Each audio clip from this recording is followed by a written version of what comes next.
प्यारे विद्यार्थियों नमस्कार। स्वागत है आप सभी का आपके अपने YouTube चैनल पर। तो आज की क्लास में दोस्तों हम बात करने वाले हैं बीएसटीसी 2025 की परीक्षा के लिए राजस्थान जीके के मोस्ट इंपोर्टेंट प्रश्नों के ऊपर। तो जितने भी छात्र छात्राएं तैयारी कर रहे हैं बीएसटीसी 2025 की, आज की क्लास को आप सभी को एंड तक वॉच करना है क्योंकि बहुत ही महत्वपूर्ण प्रश्नों पर हम चर्चा करने वाले हैं। तो क्लास को आप सभी को एंड तक वॉच करना है, साथ साथ में आपको आंसर बताते रहना है। पहला प्रश्न आपसे पूछा गया है, छापी सिंचाई परियोजना किस जिले में स्थित है? ऑप्शन से झालावाड़, कोटा, उदयपुर या फिर जोधपुर। जल्दी से पहले प्रश्न का राइट आंसर बताइए। जो छापी सिंचाई परियोजना है दोस्तों कौन से जिले के अंदर स्थित है, यही आप सभी से पूछा गया है। तो बात करें पहले प्रश्न के राइट आंसर की, छापी सिंचाई परियोजना दोस्तों झालावाड़ जिले में स्थित है। पहला ऑप्शन इस प्रश्न का बिल्कुल करेक्ट आंसर हो जाएगा। बढ़ते हैं जल्दी से नेक्स्ट क्वेश्चन की ओर। अगला पूछा गया है, देखिए उत्तर पश्चिमी रेलवे का मुख्यालय कहां पर स्थित है? जयपुर, जोधपुर, अजमेर, भरतपुर। करेक्ट आंसर क्या हो जाएगा इस प्रश्न का, सभी को आंसर बताना है। उत्तर पश्चिम रेलवे का जो मुख्यालय है दोस्तों कहां पर स्थित है, यही आप सभी से पूछा गया है। तो बात करें इस प्रश्न के राइट आंसर की, उत्तर पश्चिम रेलवे का मुख्यालय दोस्तों कहां पर स्थित है? तो ये आपके जयपुर के अंदर स्थित है। पहला ऑप्शन इसका बिल्कुल करेक्ट आंसर हो जाएगा। अगला प्रश्न देखिए। अगला पूछा गया, धौलपुर प्रजामंडल की स्थापना किसने की थी? कृष्णदत्त पालीवाल, मास्टर आदित्येंद्र, त्रिलोकचंद माथुर या फिर अमृतलाल पाठक। सभी को कमेंट करके इसका राइट आंसर बताना है। जो धौलपुर प्रजामंडल है दोस्तों इसकी स्थापना किसने की थी, यही आप सभी से पूछा गया है। करेक्ट आंसर क्या हो जाएगा इसका? तो धौलपुर प्रजामंडल की बात करूं तो इसकी स्थापना देखिए आपके कृष्णदत्त पालीवाल ने की थी। पहला ऑप्शन इसका बिल्कुल यहाँ पर करेक्ट आंसर हो जाएगा। चलिए बढ़ते हैं जल्दी से अगले प्रश्न की ओर। अगला पूछा गया, राजस्थान में राज्य मानवाधिकार आयोग का गठन कब किया गया था? 1993 में, 2000 में या फिर 1950 में, और चौथा ऑप्शन है 1955 में। करेक्ट आंसर इस प्रश्न का क्या हो जाएगा? राजस्थान राज्य मानवाधिकार आयोग का जो गठन है उसको कब किया गया था, यही आप सभी से पूछा गया है। तो इस प्रश्न के राइट आंसर की बात करूं 2000 में दोस्तों आपके जो है राजस्थान राज्य मानवाधिकार आयोग का गठन किया गया। दूसरा ऑप्शन इसका राइट आंसर हो जाएगा। अगला प्रश्न पूछा गया, नृत्यों का सिरमौर किस नृत्यों को कहा जाता है? गवरी, गीदड़, गरबा या फिर घूमर। जल्दी से सभी इसका आंसर बताइए। इंपॉर्टेंट प्रश्न, तो ऐसे ही प्रश्न आपको एग्जाम में सीधे देखने को मिलेंगे। तो कौन सा ऑप्शन इस प्रश्न का राइट आंसर हो जाएगा? तो नृत्यों के सिरमौर की बात करूं आपके घूमर नृत्य को दोस्तों नृत्यों का सिरमौर कहा जाता है। चौथा ऑप्शन इसका राइट आंसर हो जाएगा। अगला प्रश्न पूछा गया, निम्न में से किस दुर्ग को चित्तौड़गढ़ का छोटा भाई कहा जाता है? रणथंभौर, कुंभलगढ़, सोनारगढ़ या फिर जालोर। करेक्ट आंसर सभी को कमेंट में बताना है। बहुत ही इंपॉर्टेंट प्रश्नों की क्लास होने वाली है, इसलिए क्लास को बिल्कुल भी आपको मिस नहीं करना है। तो चित्तौड़गढ़ दुर्ग का छोटा भाई दोस्तों किसको कहा जाता है? सोनारकोट को कहा जाता है। और सोनारगढ़ दुर्ग का दोस्तों जो परकोटा है उसे दोस्तों कमरकोट के नाम से जाना जाता है। कमरकोट के नाम से जाना जाता है। और गलियों के दुर्ग के नाम से भी सोनारगढ़ को जाना जाता है। दुर्गाधिराज के नाम से जाना जाता है। इसके अलावा दोस्तों सोनारगढ़ जो है वो आपके जो 6 पहाड़ी दुर्ग हैं जो कि यूनेस्को की विश्व विरासत सूची में शामिल है, उसमें से एक प्रमुख दुर्ग है। तीसरा ऑप्शन इस प्रश्न का यहाँ पर करेक्ट आंसर हो जाएगा। अगला पूछा गया, संत भूरीबाई अलख का कार्यक्षेत्र था। यहाँ पे देखिए अलख है, ठीक है ना। संत भूरीबाई अलख का कार्यक्षेत्र काफी बार एग्जाम के अंदर पूछा गया प्रश्न है। तो मारवाड़, मेवाड़, गोडवाड़ या फिर वागड़। करेक्ट आंसर सभी को इसका बताना है। और चैनल पर देखिए डेली क्लासेज होती हैं, डेली आपको अटेंड करनी है अगर आप पहली बार में अपना सिलेक्शन लेना चाहते हैं। तो संत भूरीबाई अलख का जो कार्यक्षेत्र था दोस्तों वो मेवाड़ के अंदर था। दूसरा ऑप्शन इसका राइट आंसर हो जाएगा। अगला प्रश्न पूछा गया, निम्न में से किस देवी को हिंगलाज माता का स्वरूप माना जाता है? सुगाली माता, करणी माता, आवड़ माता या फिर अर्बुदा माता। करेक्ट आंसर सभी को इसका बताना है। कौन सा ऑप्शन राइट आंसर हो जाएगा? हिंगलाज माता का स्वरूप दोस्तों इनमें से कौन सी देवी को माना जाता है, यही आपसे पूछा गया है। तो राइट आंसर की बात करें आवड़ माता को दोस्तों आपके हिंगलाज माता का स्वरूप माना जाता है। तीसरा ऑप्शन इसका राइट आंसर हो जाएगा। अगला पूछा गया, काला और बाला का देवता किसे कहा जाता है? तेजा जी को, गोगा जी को, पाबू जी को या फिर रामदेव जी को। सभी को कमेंट करके इस प्रश्न का राइट आंसर बताना है।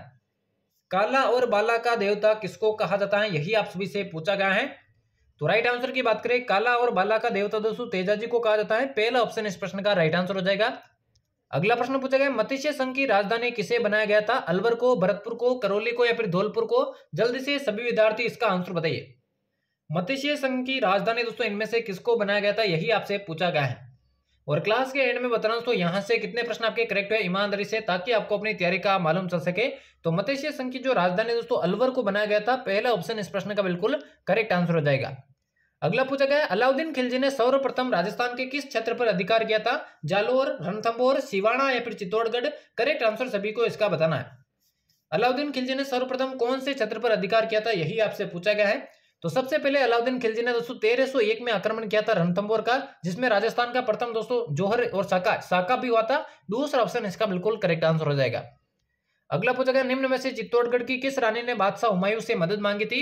रानी पद्मिनी, रानी कुंभल देवी, रानी प्रेमल देवी या फिर रानी कर्मावती? कौन सा ऑप्शन इसका राइट आंसर हो जाएगा? चित्तौड़गढ़ की कौन सी रानी ने बादशाह हुमायूं से मदद मांगी थी?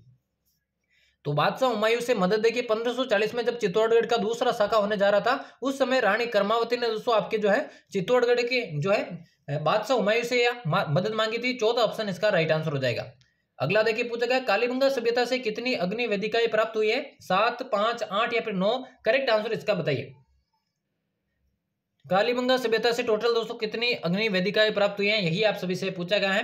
तो राइट आंसर की बात करें कालीबंगा सभ्यता से दोस्तों 5 अग्नि वेदिकाएं प्राप्त हुई हैं। दूसरा ऑप्शन इस प्रश्न का करेक्ट आंसर हो जाएगा। अगला प्रश्न पूछा गया है होण होकार तोप का निर्माण किसने करवाया था? जहांगीर, शाहजहां, राजा भगवंत सिंह या फिर महाराजा कीरत सिंह? सभी को कमेंट करके इस प्रश्न का आंसर बताना है। होण होकार जो तोप है दोस्तों इसका निर्माण किसके द्वारा करवाया गया था, यही आपसे पूछा गया है। तो होण होकार तोप का जो निर्माण है दोस्तों आपके महाराजा कीरत सिंह द्वारा करवाया गया। चौथा ऑप्शन इस प्रश्न का बिल्कुल करेक्ट आंसर हो जाएगा। अगला प्रश्न देखें। अगला पूछा गया घोरा बादल का पेनोरमा कहां पर बनाया गया है? राजसमंद, चित्तौड़गढ़, उदयपुर या फिर भीलवाड़ा? सभी को करेक्ट आंसर बताना है। घोरा बादल का जो पेनोरमा है दोस्तों कहां पर बनाया गया था, यही आपसे पूछा गया है। तो घोरा बादल का जो पेनोरमा है दोस्तों चित्तौड़गढ़ के अंदर बनाया गया। दूसरा ऑप्शन इस प्रश्न का राइट आंसर हो जाएगा। अगला पूछा गया आबू वन्यजीव अभ्यारण्य किस जिले में स्थित है? करौली, अलवर, सिरोही या फिर भरतपुर? सभी को कमेंट करके इसका आंसर बताना है। बहुत ही इंपॉर्टेंट प्रश्नों की क्लास है, यहां से सीधे आपके एग्जाम में प्रश्न पूछे जाने वाले हैं। तो करेक्ट आंसर बताइए इस प्रश्न का क्या हो जाएगा? आबू वन्य जीव अभ्यारण्य। तो राइट आंसर की बात करूं तो ये सिरोही के अंदर स्थित है। तीसरा ऑप्शन इस प्रश्न का राइट आंसर हो जाएगा। अगला प्रश्न पूछा गया जयसमंद झील का निर्माण किस नदी पर करवाया गया है? सोम नदी, जाखम नदी, गोमती नदी या फिर मानसी नदी? जल्दी से सभी इसका आंसर बताइए। जयसमंद जो झील है दोस्तों इसका निर्माण कौन सी नदी पर करवाया गया है, यही आपसे पूछा गया है। तो जयसमंद झील का जो निर्माण है दोस्तों गोमती नदी पर करवाया गया है। तीसरा ऑप्शन इसका राइट आंसर हो जाएगा। अगला देखिए पूछा गया मेवाड़ शैली के अंतर्गत आते हैं देवगढ़ शैली, कोटा शैली, अलवर शैली या फिर उनियारा शैली? इनमें से कौन सी चित्रकला शैली है जो कि मेवाड़ शैली के अंतर्गत आती है? तो मेवाड़ शैली के अंतर्गत इनमें से दोस्तों देवगढ़ शैली आती है। पहला ऑप्शन इसका बिल्कुल करेक्ट आंसर हो जाएगा। अगला प्रश्न देखें। अगला पूछा गया बोल्शेविक समझौता कौन से किसान आंदोलन से संबंधित है? बेंगू किसान आंदोलन, बूंदी किसान आंदोलन, अलवर किसान आंदोलन या फिर बिजोलिया किसान आंदोलन? जल्दी से सभी इसका आंसर बताइए। बोल्शेविक समझौता कौन से किसान आंदोलन से संबंधित है? तो बिजोलिया किसान आंदोलन से तो देखिए आपके बिंदुलाल भट्टाचार्य आयोग संबंधित है, लेकिन बोल्शेविक जो समझौता है वो बेंगू किसान आंदोलन से संबंधित है। पहला ऑप्शन इसका बिल्कुल करेक्ट आंसर हो जाएगा। और आज के महत्वपूर्ण प्रश्नों की क्लास का ये अंतिम प्रश्न होने वाला है। यहाँ पर आपसे पूछा गया है राजस्थान में वैष्णव धर्म के प्राचीनतम साक्ष्य किस अभिलेख से मिले हैं? बिजोलिया, गोसुंडी, हस्तिकुंडी या फिर कीर्ति स्तंभ? जल्दी से सभी इसका आंसर बताइए। और यहाँ से कितने प्रश्न आपके करेक्ट है ईमानदारी से आपको कमेंट बॉक्स में बताना है, जिससे आपको अपनी तैयारी का मालूम चल सके। तो राजस्थान में वैष्णव धर्म के जो प्राचीनतम साक्ष्य है दोस्तों गोसुंडी शिलालेख से मिला है। दूसरा ऑप्शन इसका बिल्कुल यहाँ पर करेक्ट आंसर हो जाएगा। तो यहाँ पर हमारे बीएसटीसी 2025 की परीक्षा के लिए राजस्थान जीके के इंपॉर्टेंट प्रश्नों की क्लास समाप्त होती है। उम्मीद करता हूँ सभी को क्लास यहाँ पर पसंद आई होगी। डेली दोस्तों चैनल पर क्लासेस पाने के लिए चैनल को सब्सक्राइब करके बेल आइकन को प्रेस कर देना। तो मिलते किसी और नए क्लास में, तब तक लेते हैं आप सभी से अलविदा। धन्यवाद।